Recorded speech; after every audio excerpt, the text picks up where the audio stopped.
Teman-teman, saat teduh kita pagi ini, edisi yang ke-15, nasnya adalah Kitab Kejadian pasal 6 ayat 9 sampai dengan 22.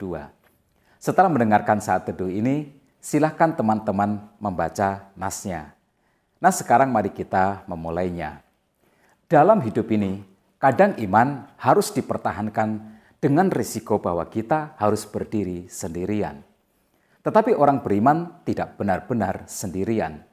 Ada Allah yang senantiasa di sampingnya. Tuhan Yesus berkata, "Aku menyertai kamu senantiasa sampai kepada akhir zaman."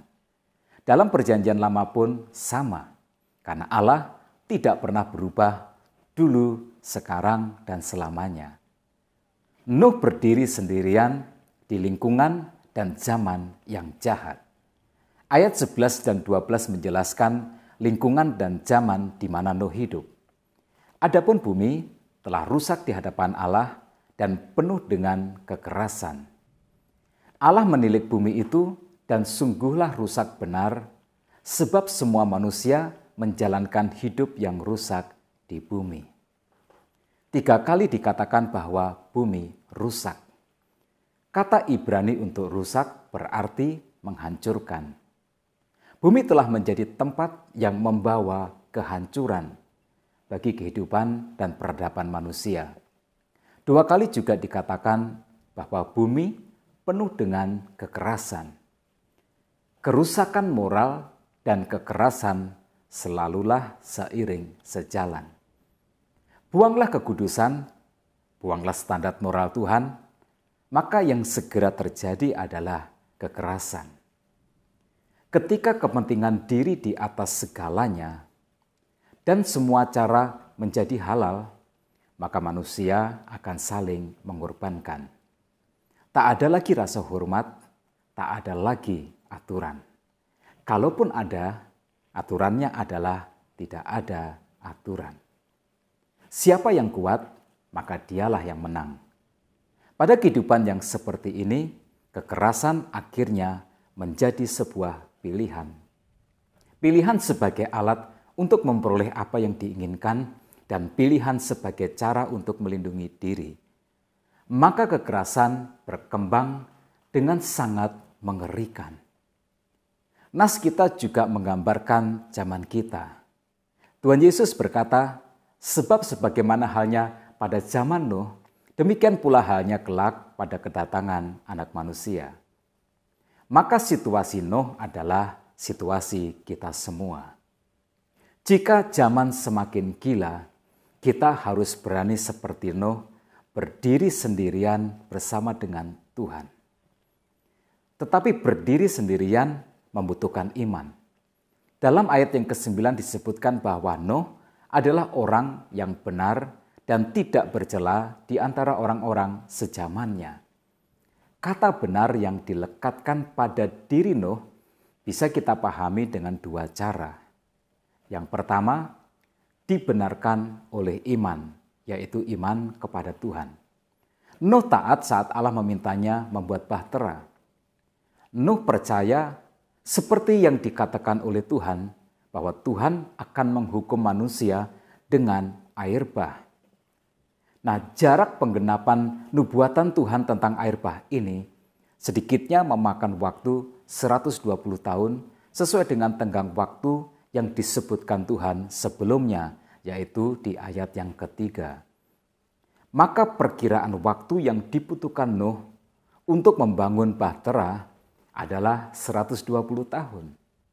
Hanya orang yang benar-benar percaya Tuhan sajalah yang mau melakukan. Atas dasar inilah Nuh disebut sebagai orang yang benar. Kata benar juga digunakan untuk perilaku yang benar sesuai dengan standar iman. Ungkapan bahwa Nuh tidak bercela di antara orang-orang sejamannya lebih cocok dianggap sebagai cara orang di zaman Nuh menilai dirinya.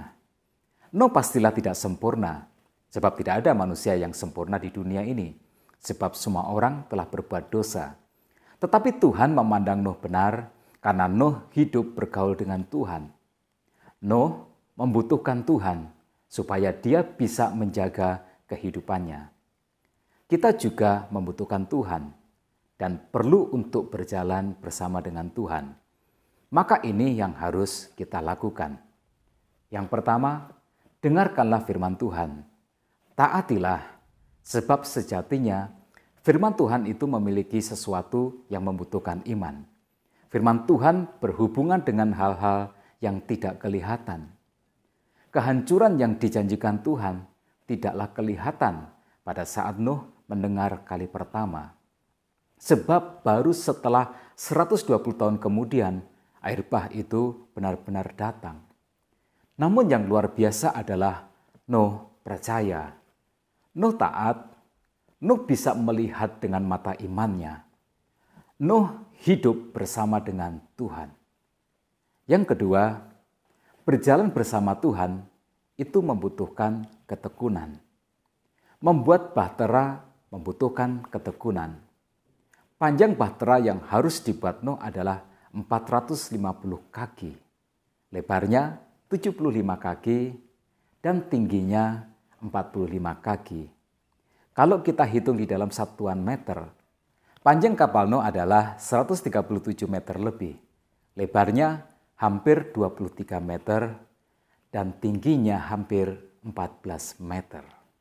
Nuh seperti sedang membangun rumah susun terapung. Ini jelas proyek raksasa. Butuh kesungguhan hati, butuh tekad yang kuat, butuh skill yang mumpuni, butuh segalanya. Biaya dan tenaga pastilah tidak sedikit. Semua itu hanya mungkin dilakukan oleh orang yang memiliki kesungguhan hati dan juga ketekunan. Ungkapan yang dipakai di dalam ayat yang ke-22 adalah Nuh melakukan semuanya itu tepat seperti yang diperintahkan Allah kepadanya. Demikianlah dilakukannya. Ya, proyek ini membutuhkan presisi. Ketekunanlah yang sanggup untuk mewujudkannya. Belum lagi tantangan yang harus dihadapi oleh Nuh.